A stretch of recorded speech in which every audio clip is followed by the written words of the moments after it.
And now, from the outskirts of beautiful downtown Pittsfield, Planet Valenti Television presents Planet Valenti Television. And here's the star of our show. Put your hands together and give it up for Dan Valenti.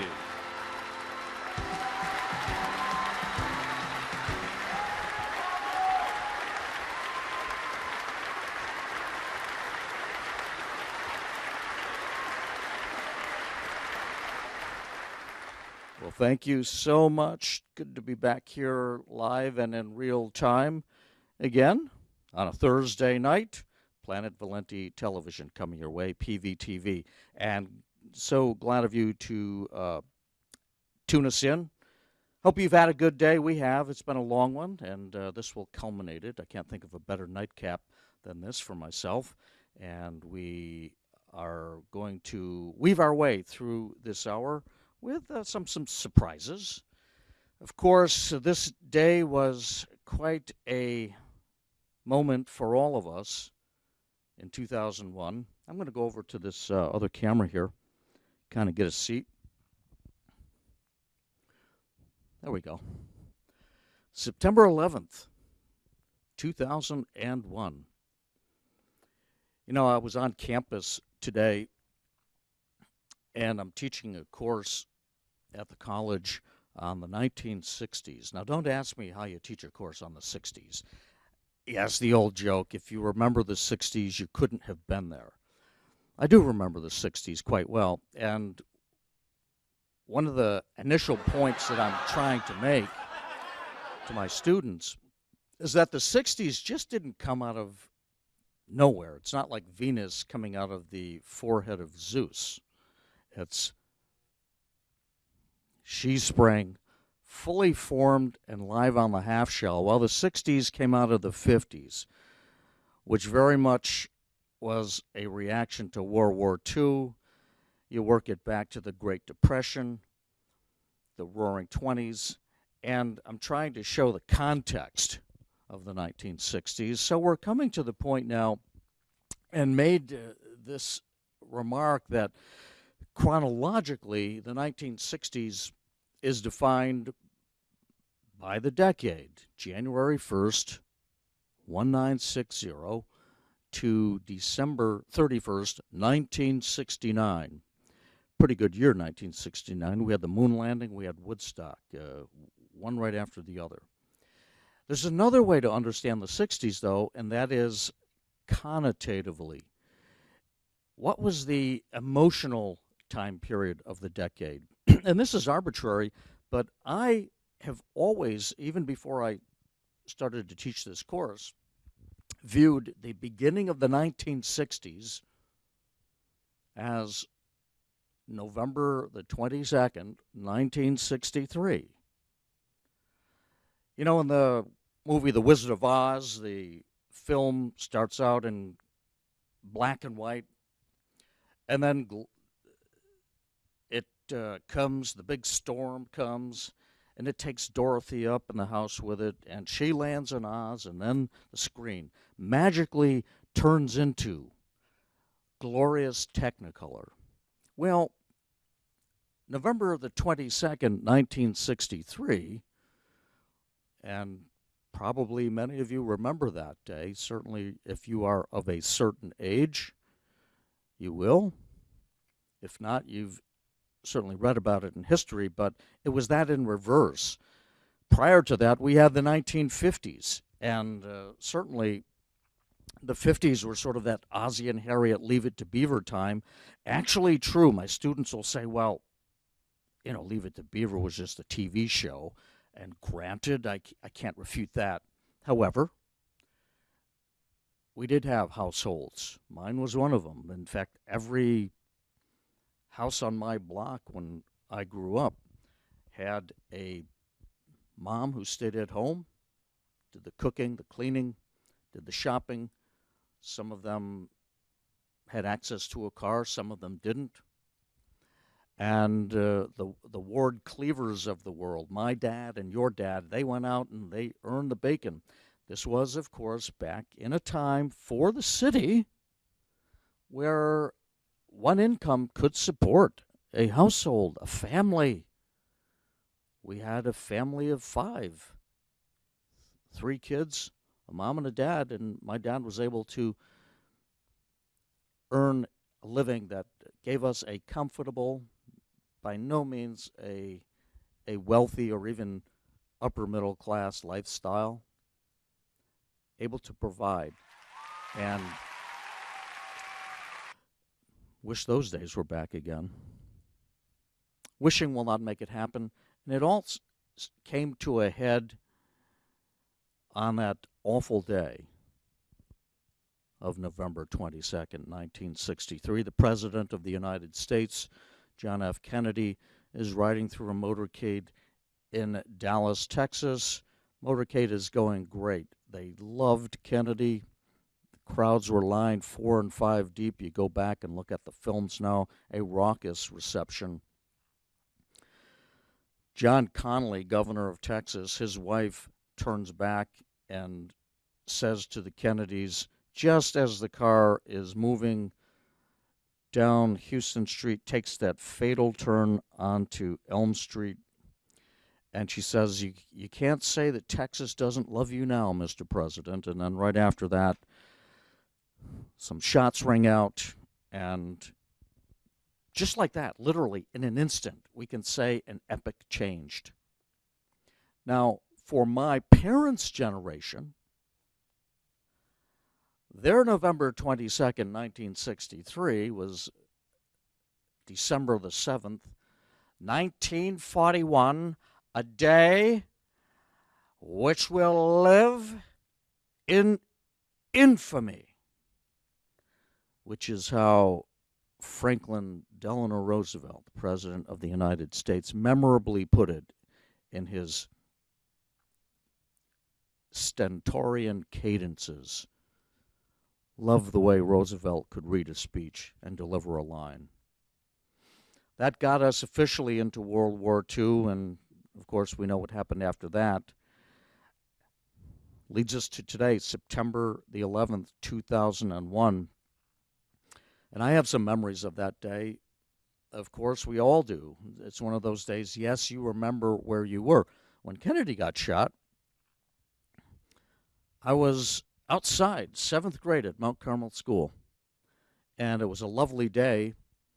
So fine, in fact, temperatures in the 60s, cloudless skies. We were outside having gym. Normally we had it inside, downstairs in the school building. Having gym, a car pulls up and tells one of the kids about what happened. He comes racing back. The president's been shot. We think he's kidding. Of course, he wasn't. Now, on September the 11th, 2001, it's interesting. I remember where I was just a few days before that because I was flying back from Minnesota. My arms were not tired either, and I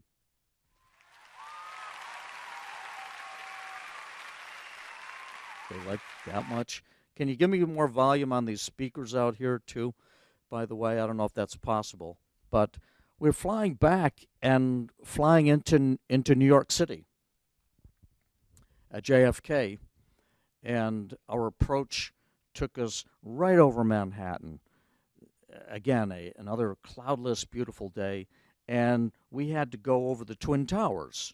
And it's the first time, typically, I would fly out of either Hartford or Albany or Boston. This time I was flying out of New York City, and first and only time in my life, the only time I got a chance to actually be in a plane flying directly over the World Trade Center, WTC-1 and WTC-2, and it was a magnificent sight. A couple of days after that, I would, and no one else would ever have that opportunity again, as the terrorists were striking the buildings in their planes. I was on the air at WBRK doing the Dan Valenti show, and I get a phone call. We were taking calls that day, getting a phone call, and someone said, have you heard what's happening in New York City? I said, no. And she said, well, there's something crazy going on with planes. And then the wires started to kick in, and I remember Bullet Bob Shade came running into the studio, and he's handing me a piece of paper and just kind of like scrawling handwriting, just give me quick updates on what's going on. So I don't know if that was an advantageous place to be or not, but I was in the studio broadcasting live on the air and quickly realized that it was my duty, without having had any preparation whatsoever for it, to kind of take on the Walter Cronkite role. We were scrambling to get the CBS raw feed onto the air, and the network itself was scrambling to make something presentable available to its affiliates. And it finally did. And I took care of the updates as well as I could. I was very clear to qualify the information. You know, when the first plane hit, well, it had happened before. There was I think it was a commercial airliner that actually ran into the Empire State Building in the 1930s. I want to say 1939. So you figure, well, some horrible accident has happened, and the initial report I got was that it was a small commuter plane that hit into the World Trade Center, and of course that turned out to be erroneous. It turned out to be a passenger plane. The irony is that it later turned out that the first plane that hit, correct me if I'm wrong, was one of the planes that took off from Logan Airport in Boston, and its flight plan took it right over the Berkshires on its way down to Manhattan. And so we're following that. The moment we got the report that the second plane hit, and Jim Bouton in his book Foul Ball happened to be listening to the Dan Valenti show that morning. And yeah, I didn't think that was funny, but my sense of humor is kind of warped anyways. Bouton wrote about that morning he was listening to the show, and it's funny because I did not remember saying this, but he said that he was listening in, and again, this is before we could patch into CBS. He said the moment that I got word and read it that a second plane had crashed into the second tower, I immediately said, this is an act of terrorism.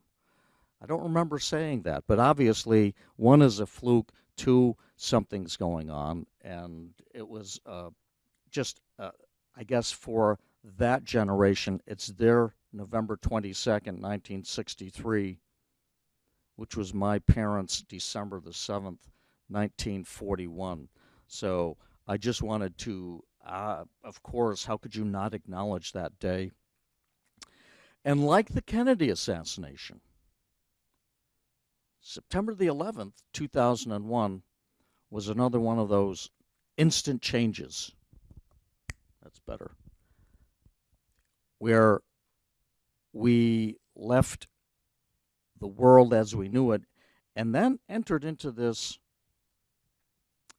changed place where now the emphasis was on security and preventing this from happening again. We passed the horribly named Patriot Act, which I don't think was very patriotic at all, and one by one, little by little, legislatively, we gave more power to the police state. We took away power from we the people, and we are at a point where we are now seeing cameras everywhere. It's like I just stepped into this room, and look, there's cameras everywhere. We're under surveillance at all time. You'll see that I've noticed there's signs on a lot of buildings are now saying, I'm just going to open up this water here. Hold on. There we go. The signs will say you are under surveillance, or this parking lot is under surveillance. The store is under surveillance. It is almost impossible. This should get a rousing boo. That it is almost impossible now to escape anywhere publicly. Let me deliver the line first. It's almost impossible to go anywhere without being on camera or without being watched by someone. Now, yeah, I would say, you know, and it encroaches on freedom in any number of ways. With drone technology, we will soon be looking at constant surveillance. I would recommend again to all of my good friends out there, if you want to read about this and and kind of get an idea of what the artists were saying. In this case, the artist is Eric Hugh Blair. Name doesn't ring a bell, does it? How about George Orwell? That's the name he wrote under, and yeah, no doubt, one of the greats, one of my writing heroes, along with James Joyce, along with Edgar Allan Poe.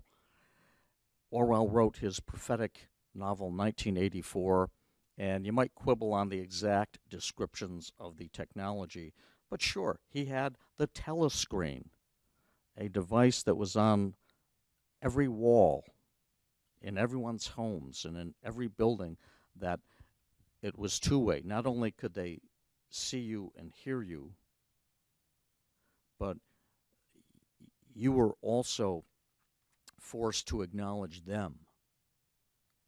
And if you, God forbid, pulled out a book that the state didn't like, the telescreen would tell you that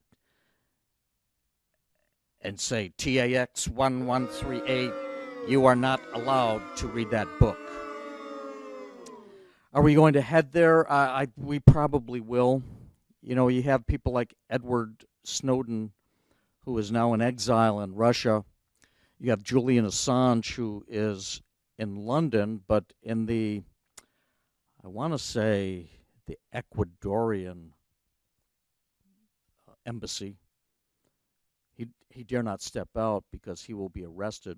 And these guys, Julian Assange, the WikiLeaks founder, Edward Snowden, the former NSA contractor, revealing what is going on secretly by the two, some would call them rogue arms of the United States government, the Central Intelligence Agency and the National Security Agency.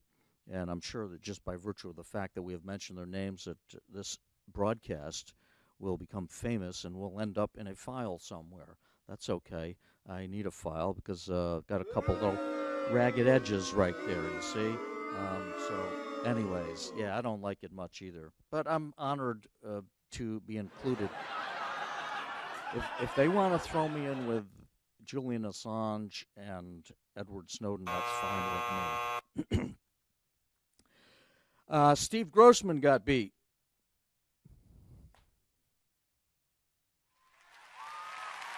I would say, yeah.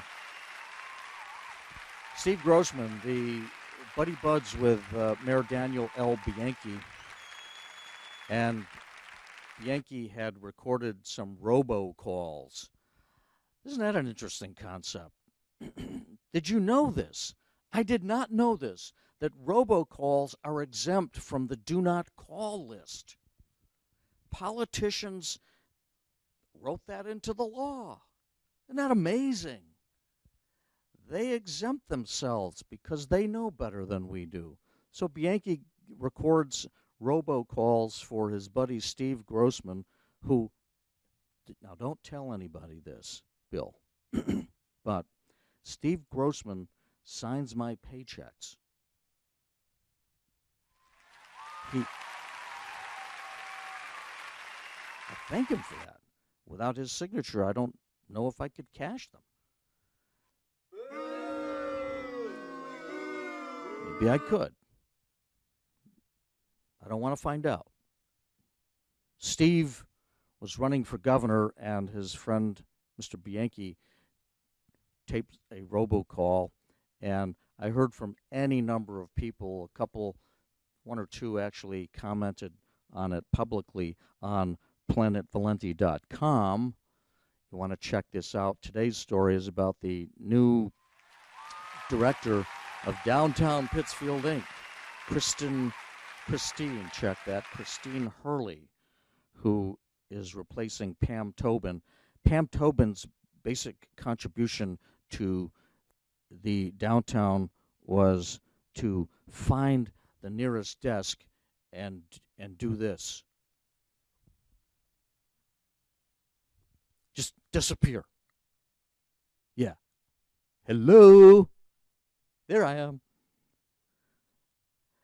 You want someone who's going to go out there and talk to the merchants, find out what their concerns are, their issues. And this has been true for a number of years. Pam Tobin and her predecessor, Downtown Pittsfield Inc., was formed, check me on the date, but I believe in 1983. And that's on the planet today anyways, our take on this appointment.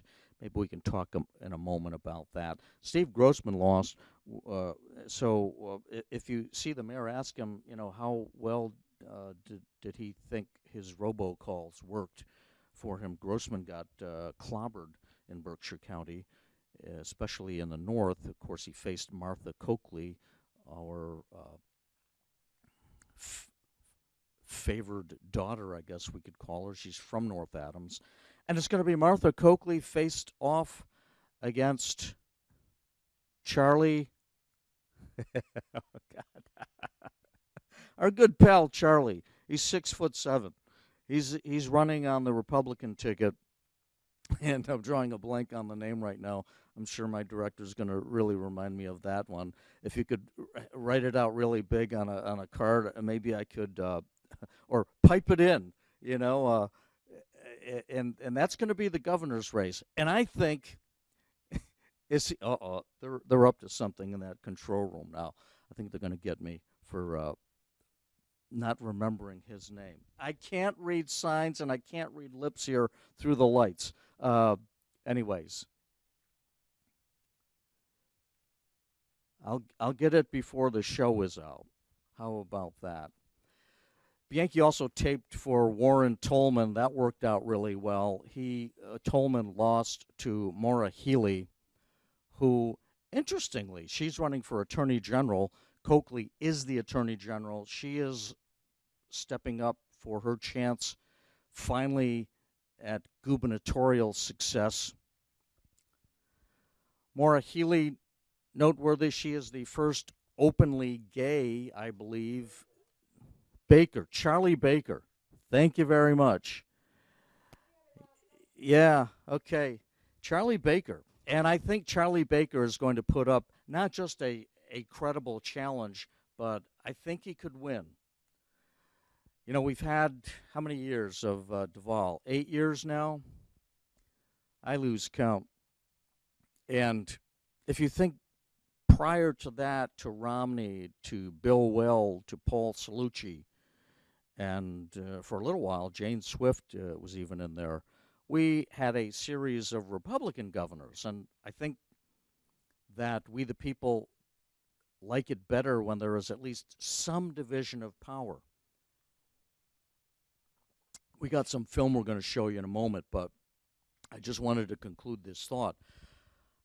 There is a gubernatorial races going on all across the country. There's one in Kansas, and I was listening to a news report of the race in Kansas, and it was saying how the Democratic candidate has the challenge because Kansas is 2-1 Republican. And I was thinking, wow, what's that like? And, sometimes I'm accused of being a closet Republican or being somehow on the GOP's side cheerleading. It's not true at all. I am apolitical. But I'll tell you what I don't like. I don't like hegemony. I don't like one-party rule. We have here in the city of Pittsfield, do the math, we have roughly 12,500 registered Democrats, about the same number of registered independents, and less than 4,000 Republicans. It's like 3,000, something like that, between 3 and 4. So we're talking a 3-to-1 advantage of Democrats over Republicans. Kansas has a 2-to-1 Republicans over Democrats. 3-to-1's even worse, and the state legislature is about 85-15. So the Democrats control the House and the Senate by vast numbers. We're not talking about kind of close.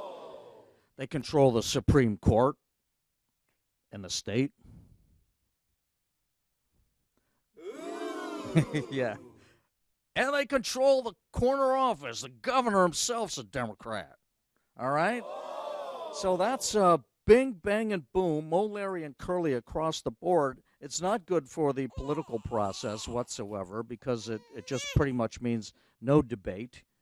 And, you know, I did not, you could almost hear a baby's cry. But when Mayor Bianchi found out that Steve Grossman lost, this was, I think, someone said he cried like a baby. I don't know. I guess not. He cried like a cash register is what happened. In any case, ladies and gentlemen, let me just say, ooh,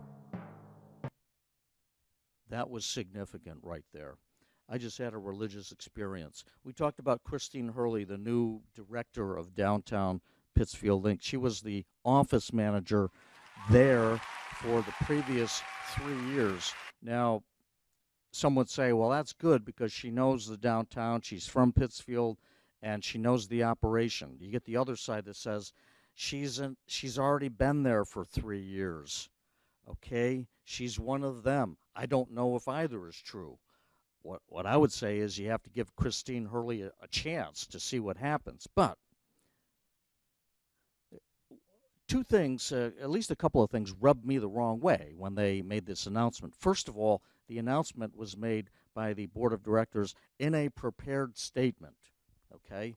They made the announcement that Christine Hurley had been selected as the new DPI person. I wondered if they had really tried to get someone from the outside. So they promote from within, and Hurley now, I think the right thing would have been to call a press conference and have the very photogenic Christine Hurley appear before the cameras and the reporters' notebooks and make her statement. Don't read it. Tell us off the top of your head why you're the person for this job. And then be available and open to questions. This was the point I pretty much made on planetvalenti.com today. Instead, someone, I doubt that she wrote this herself. It didn't read like it. Christine Hurley issued a prepared statement. I mean, this is as flat as it gets. You want to change the culture. You want to change the culture downtown. We know it's not working. And what's the first thing she says in the statement? This is from her prepared statement. Quote unquote, I'm proud of our downtown. Really? Why? What are you proud of? Are you proud of the weeds that are growing up through the cracks on the sidewalks? Lack of care? Are you proud of the trash you see on the street?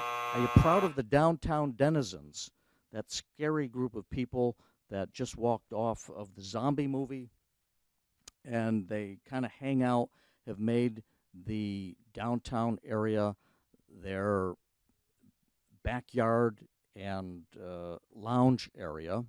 You know who we're talking about. You see them when you go there. Are you proud of the fact that at the very core of the downtown, we have several social service agencies, to be kind? We have the youth courts. We have ad lib and occupying valuable pieces of real estate. Okay, is that what she's proud of? Is she proud of the crazy amount of traffic and careless drivers almost running down pedestrians who don't use the crosswalks? Maybe it's the gang members that you see downtown. Maybe it's the drug trafficking that takes place out in the open. You don't issue, my point, ladies and gentlemen, and I will be honest, I am prepared to give Christine Hurley a shot. Maybe she's just the person to step up in this job, rally the troops. It got so bad, and Pam Tobin ignored the merchants so much that they actually had to meet a couple of times on their own. Downtown Pittsfield Inc. is an association paid for by you, the taxpayer. Ka-chinga, ka-chinga. Yeah, taxpayers fund that, and you pay for it.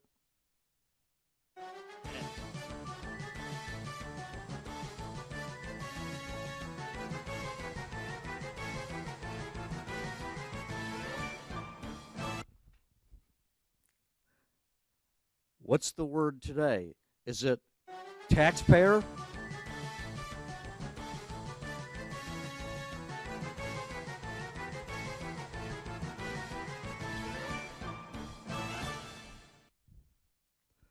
I'll try not to say that word again.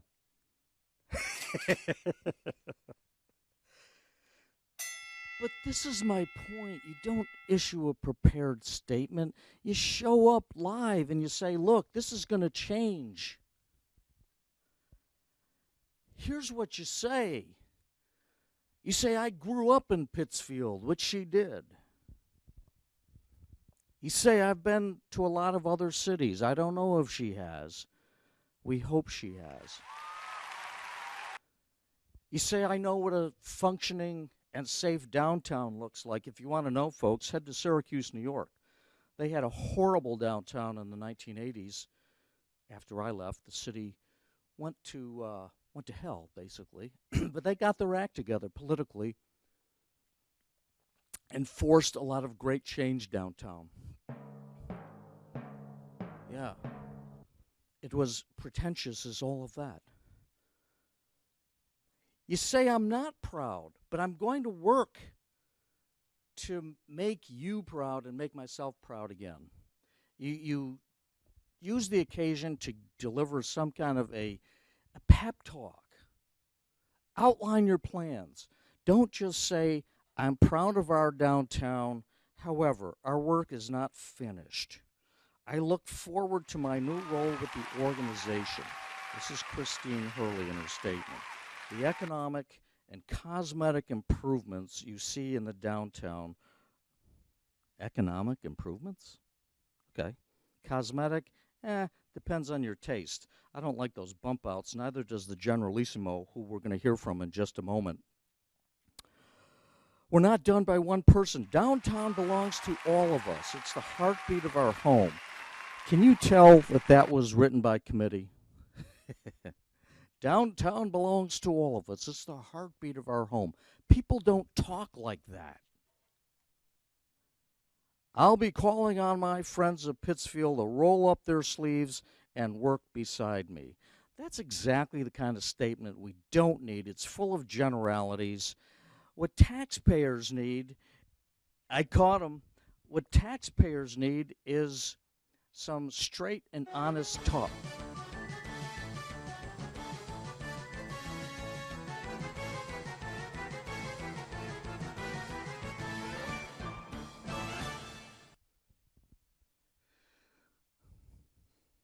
This is my exercise, you see. I get it here. We do have the Generalissimo, I believe. I didn't say it, no.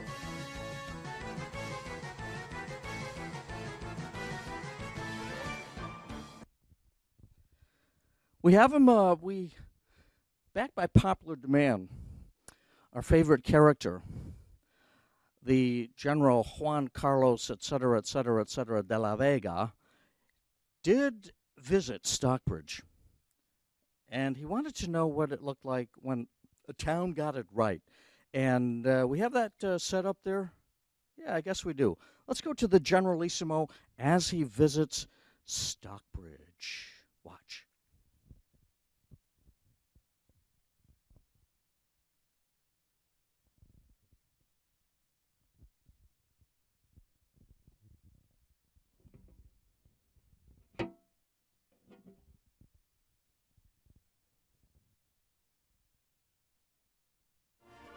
Yes, yes. No. I'll get on it. Can we roll that again? Let's get the beginning. Here you will see, as we roll it back to the beginning, we had a little problem with the sound there up front. You will see where the Generalissimo comes from. It's like watching Clark Kent turn into Superman. Let's roll that again. The Generalissimo visit a Stockbridge.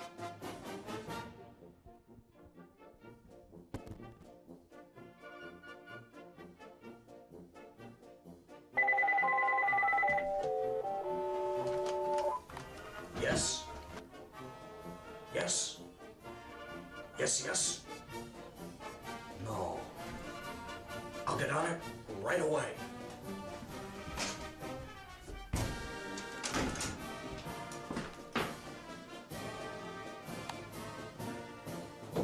That is more like it. Now we are ready for action.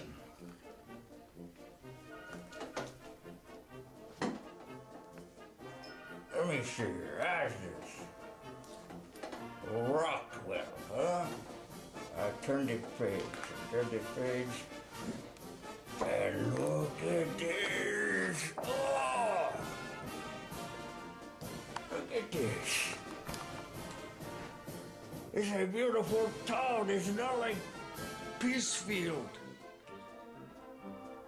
I think I want to visit this town. Come. We go now. Let's see if we can find this place.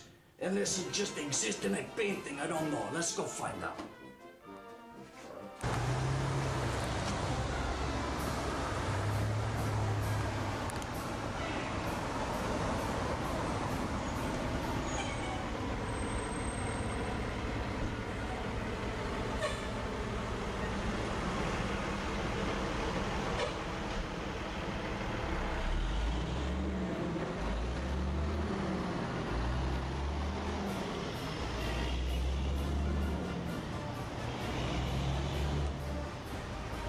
Will you look at this, huh? I think it looks just like the painting. It's unbelievable. Have to check this out and see if it's dry. Maybe the paint's still wet. Let's go check it out and see what happens, huh? Got the Red Lion. What they call this? The Red Lion Inn. The Red Lion Inn. Just like in the painting. Oh, what a country. Let's go.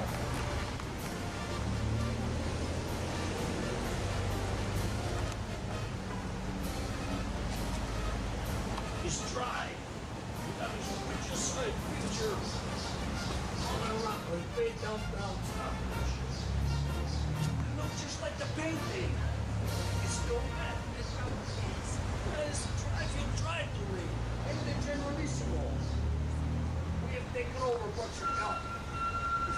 We have taken over. So thank you very much. It's good to see you. It's still dry. How'd they do this? You tell me. You tell me how they do this. It's a mystery.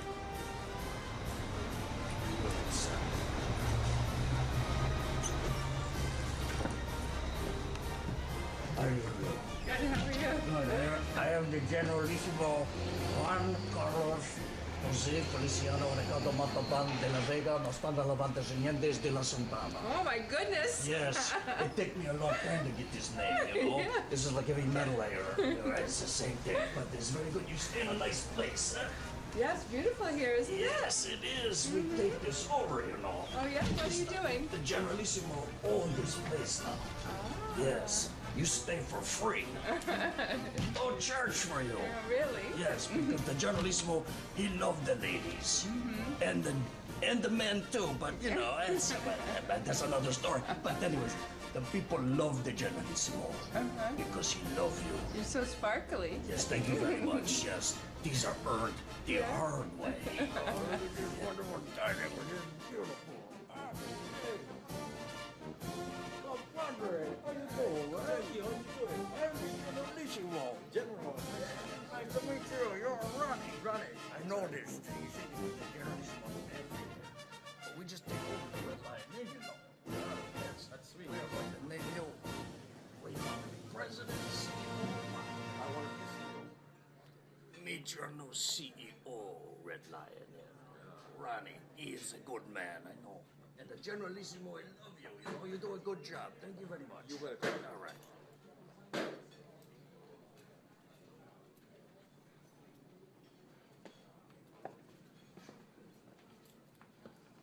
This is not enough to quench my thirst. But we sure give it a try. The gift shop. This look interesting. Hello. Hello. How are you doing? Good, how are Nicole, you? I'm doing very good. Good. We have just taken over the Red Lion Inn, you know. Yeah. Yes. We are your new boss. There you You're go. doing a very good job. We promote you to CEO. Don't tell Ronnie, right? Okay, you're doing a very good job. Let me see if I can find a book here. I don't know if I can afford these prices, but you know, we look. Let's see. Oh, look at all these nice books. We go over here. Oh, they got baseball. Let me see. I think I like these two. That's a Under a Grapefruit Soon by Dan Valenti. You know Dan Valenti? I think I might have heard of him. Oh, really? I hear he's a fantastic writer. Look at this. Now, I want 10,000 copies of this book. 10,000? Yes. All right.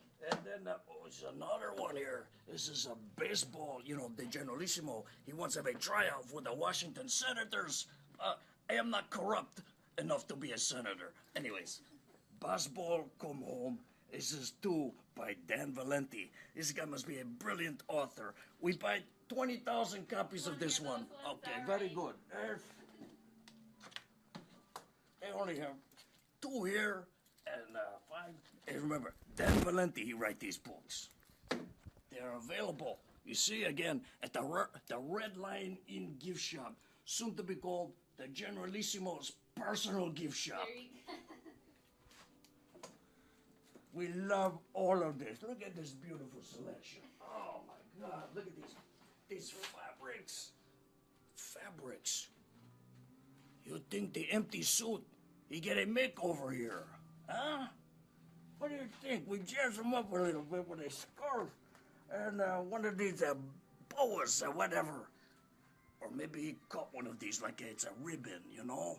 Like he's very good at that, we hear. All right, let's go now. We got a very busy schedule. Nicole, All right. you're doing a fantastic job here. We hear so many good things about Oh, you. that's good. And you know, everybody loved the Generalissimo. All You right. know why? Why? Why? Because the people love me. There you go. That's right, all right. Thank you very much. You're welcome. Have a good day. You know, I just checked in here.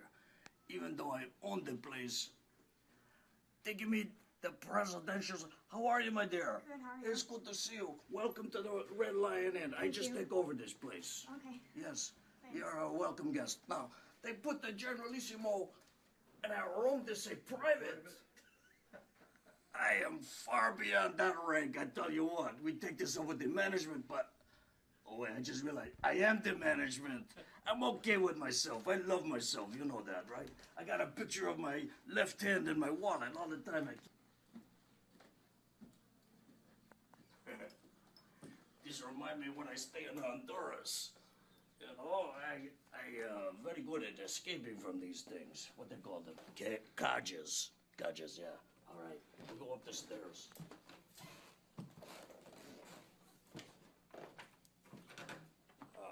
The Generalissimo, he got to take a rest. So we come in here. Come on, come on, come on.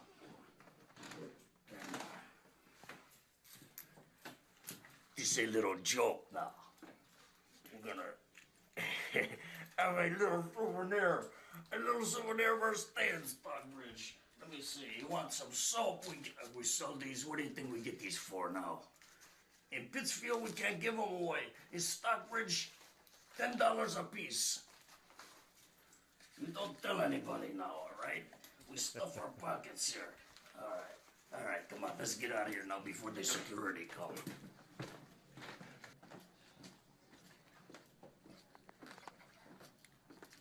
I like very much. Now it's time to go. Believe this?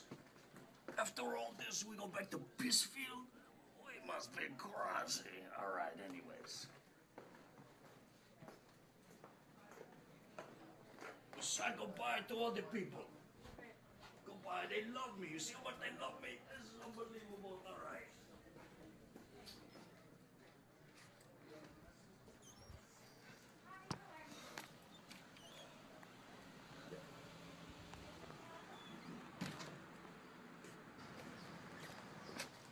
You see this? This is a symbol of the Red Lion Inn. They got a lion here. They got one over there. Go over there. Yeah. The Generalissimo have a brilliant idea. We moved these lions to Pittsfield. You know why? Because that's all they do there. They're lying about this, they're lying about that. Let's get out of here.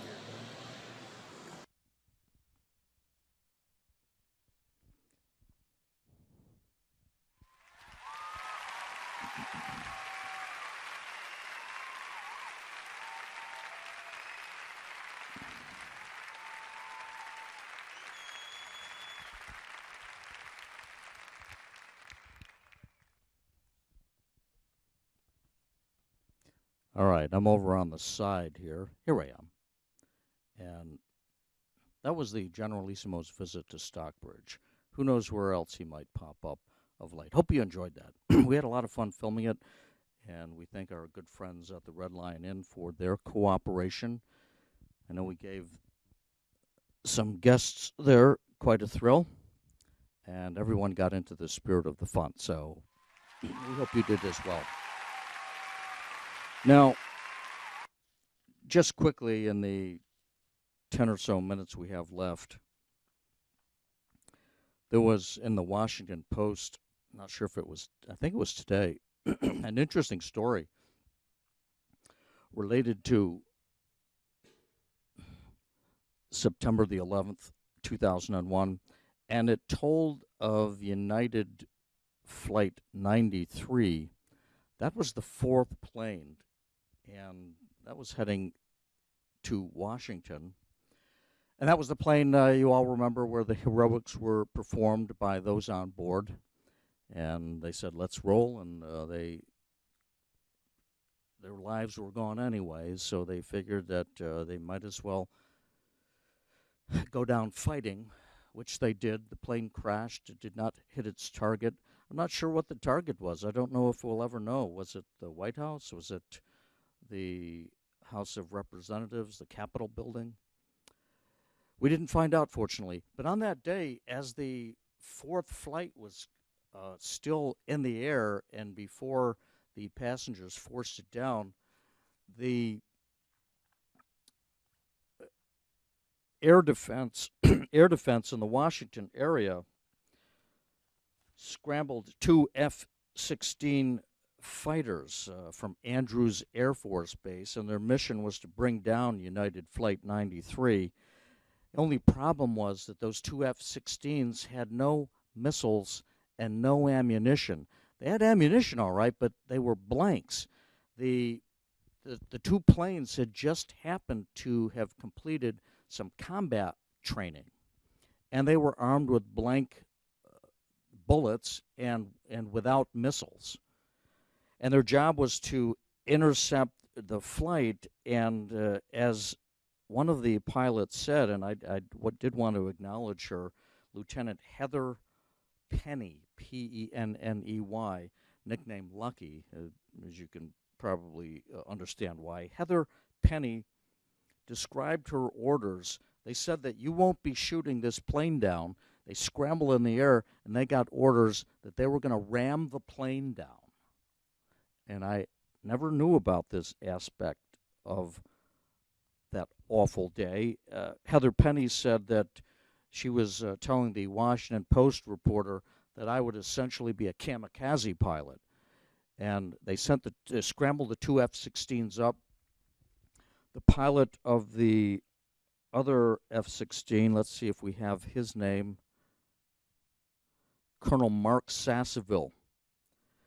They decided in the air that Colonel Sasseville would go for the cockpit and that Lieutenant Penny would ram the tail. We're talking about these two F-16s physically colliding themselves with United Flight 93 in the air to bring it down.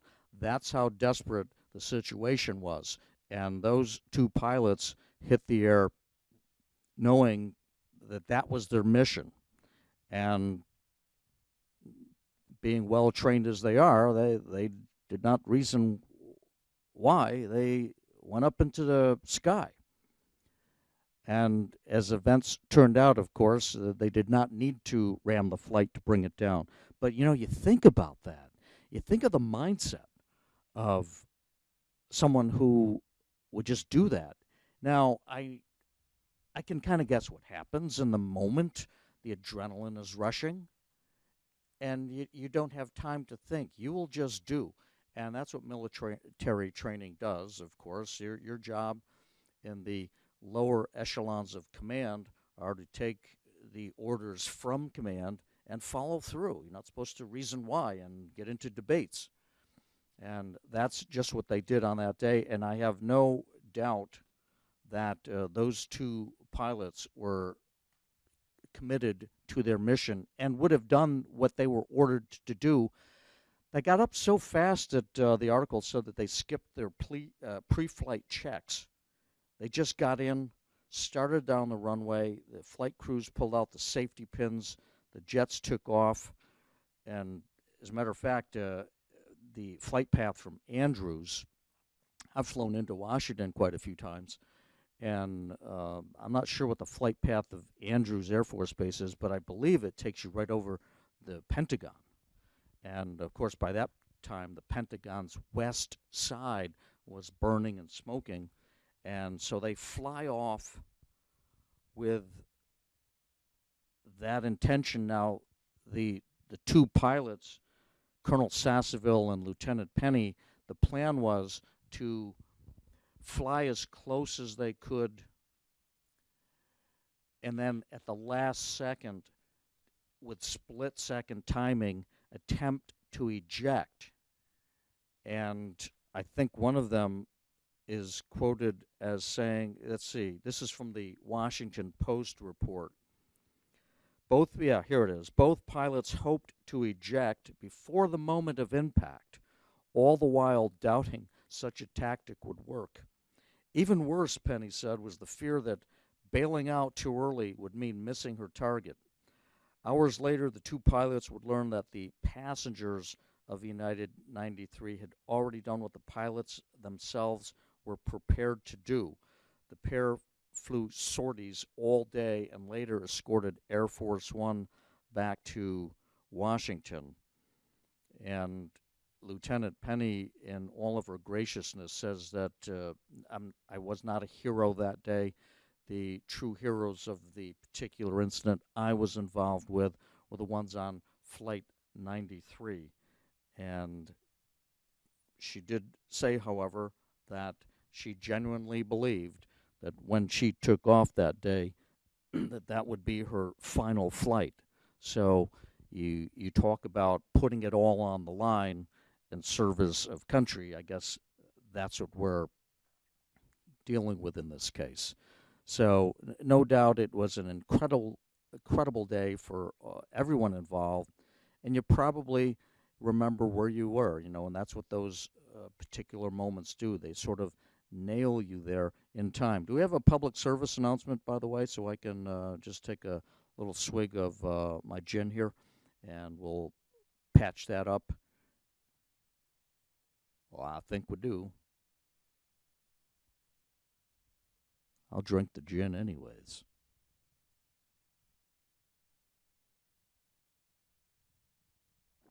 Do we have it? Is that a yes or a no? Yeah, we do. Okay, let's go to that.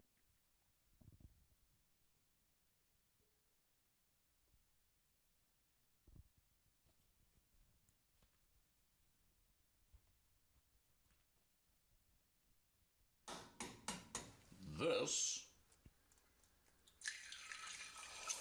is Pittsfield on Dan Bianchi.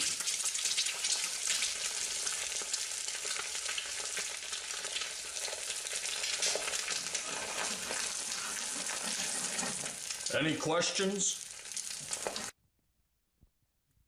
I'm going to go back over here on this camera. And, you know, this is all by way of political commentary. As we've said many times before, I endorsed the present mayor. I thought he was the best man for the job at the time. Don't know what his opponent would have done as mayor. We do know, however, what Mr. Bianchi has done as mayor, and basically he has shit the bed, if we want to be honest about it. Some people are not born to lead. Some people are number twos, no pun intended. They do fine up to a certain point, and as CEOs, whether it goes to their head, all of the power, right? Let's keep this in perspective. We're talking about Pittsfield here. A once proud city of 60,000, tens of thousands of manufacturing jobs. We've talked about this before, and those jobs are long gone. Now we're down to about 40,000, a little bit more and change. That population continues to drop, and it tells me, again, one thing, that the major political test for that 2011 election, which held true even more so for 2013, which will not only hold true for 2015, but actually be necessary. The elections in 2015 will either, it will be the tipping point for this city. And we say this just looking at the finances.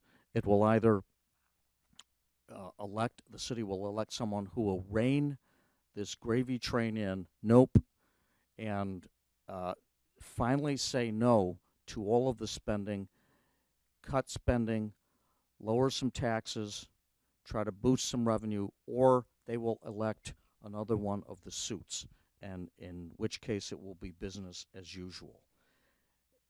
So we're coming up to some pretty important times in the next year and a half, and we hope here on the planetvalenti.com and to the extent that we're doing PVTV, Planet Valenti Television, that we bring you all of this. I think we are just about out of time. Give me a nod if that is correct. I don't have any monitors here. We've got about a minute left. Okay. Just enough time to give thanks to Billy Sturgeon, who did audio today, and our director, Dave Bubrisky. Usual great job. And, you know, part of the fun of this is to come out and do it like no one else does it. Absolutely live, with no budget. The script is up here, and you take your chances. It's about as adrenaline a rush as you can get. I love every minute of it. I thank you for joining us, and we will be back with a show next week. Tune into The Planet, though, in the meantime, at planetvalenti.com. And on behalf of all of us, this is Red Skelton saying God bless. So long, folks.